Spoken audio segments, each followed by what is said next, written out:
Good evening. आज हम लोग पढ़ाई करेंगे वर्ग 8 विषय अतीत से वर्तमान अध्याय 12 राष्ट्रीय आंदोलन 1885 से 1947 का अगला भाग। इसमें जानना ये है कि असहयोग आंदोलन की समाप्ति आप देखेंगे कि 6 फरवरी 1922 ईस्वी को घोषित रूप में हो जाता है। तो 1922 ईस्वी के बाद भारत में जो अगली आंदोलन होती है उसका तैयारी किस किस प्रकार से होता है, इसी चीज को हम लोग देखेंगे। असहयोग आंदोलन के समाप्ति के बाद भारत में किस तरह का माहौल उत्पन्न होता है, कैसी परिस्थितियां उत्पन्न होती हैं। सबसे पहले देखिए कि जिस वर्ष असहयोग आंदोलन की समाप्ति की घोषणा होती है उसी वर्ष भारतीय राष्ट्रीय कांग्रेस की गया अधिवेशन होता है 1922 में दिसंबर में। इस अधिवेशन में गांधी जी अपने अनुयायियों को कहते हैं कि अब हम लोग रचनात्मक कार्य करने के लिए सुदूर देहात तक जाएंगे और रचनात्मक कार्य में कुछ दिन बिजी रहेंगे। लेकिन उसी अधिवेशन में एक चित्तरंजन दास होते हैं, मोतीलाल नेहरू होते हैं, इन लोगों का मानना था कि जो अंग्रेजी शासन व्यवस्था है उसमें हम लोग भाग लेकर के अंग्रेजों के गलत नियम कानून का विरोध करें। अब देखेंगे कि अंग्रेज भारतीयों को मॉन्टेग्यू चेम्सफोर्ड सुधार अधिनियम 1919 के तहत चुनाव प्रक्रिया के माध्यम से अल्प प्रतिनिधित्व की अधिकार दिए थे।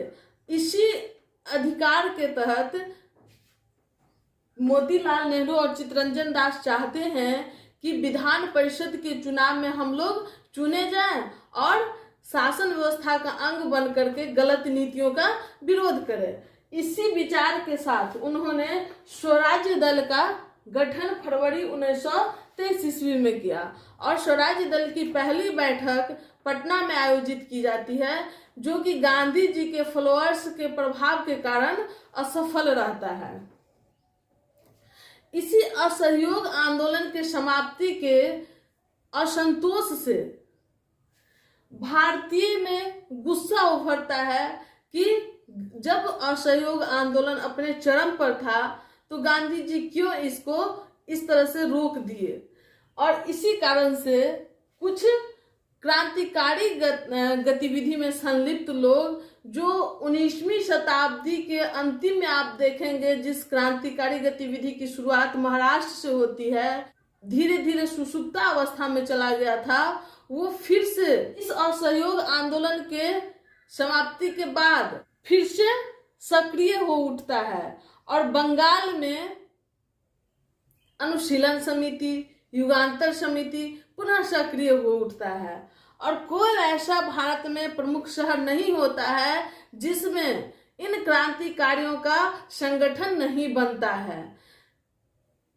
इस सभी प्रक्रिया के बाद धीरे धीरे सभी क्रांतिकारी निर्णय लेते हैं कि हम लोग को एकजुट होकर के एक साथ मिलना चाहिए, विचार विमर्श करना चाहिए। और इसी उद्देश्य की प्राप्ति के लिए अक्टूबर 1924 ईस्वी में कानपुर में भारत के सभी क्षेत्रों के क्रांतिकारी का एक सम्मेलन होता है, जिसे कानपुर सम्मेलन के नाम से जाना जाता है। इसमें भारत के प्रत्येक क्षेत्र से सभी प्रकार के क्रांतिकारी भाग लेते हैं और यहाँ पे एचआरए का गठन करते हैं।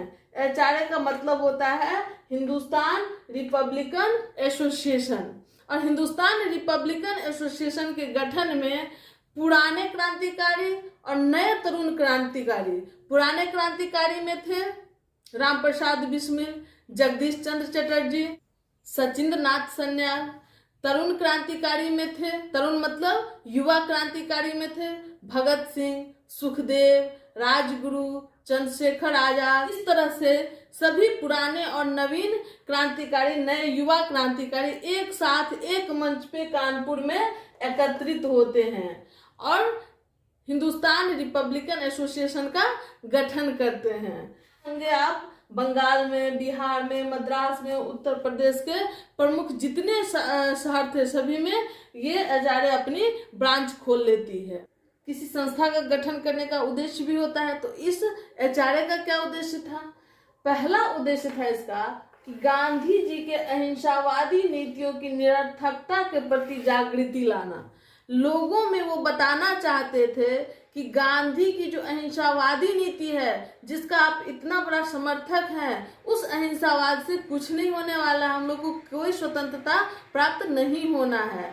दूसरा इनका प्रमुख उद्देश्य था पूर्ण स्वराज्य की प्राप्ति। पूर्ण स्वराज्य की प्राप्ति के लिए प्रत्यक्ष कार्यवाही तथा क्रांति की आवश्यकता। मतलब पूरी तरह से जो स्वतंत्रता चाहिए, उसके लिए गांधी जी का अहिंसावादी नीति नहीं, प्रत्यक्ष कार्यवाही, टिट फॉर टैट वाली नीति की मारता है तो मारेंगे, अगर भारतीयों का जान लेता है अंग्रेज तो हम अंग्रेज का भी जान लेंगे, इस तरह की कार्रवाई करने की बात की। और क्रांति का मतलब होता है पूरी सिस्टम में परिवर्तन, पूरा परिवर्तन, एक आमूल चूल परिवर्तन की बात इन्होंने की। तो ऐसी अपना लक्ष्य घोषित किए।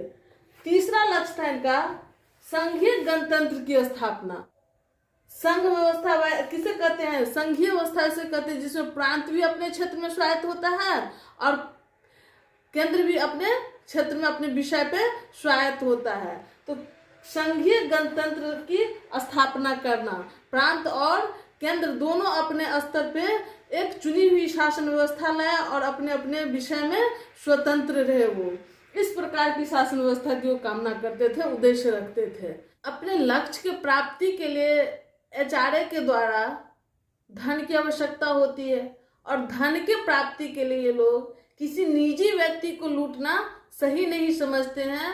ये चाहते हैं कि इससे अच्छा हम सरकारी संपत्ति को लूटें और उसके माध्यम से, सरकारी धन के माध्यम से हम अपने घटना को अंजाम दें, हम अपनी क्रांति को आगे सुचारू रूप से चलाएं।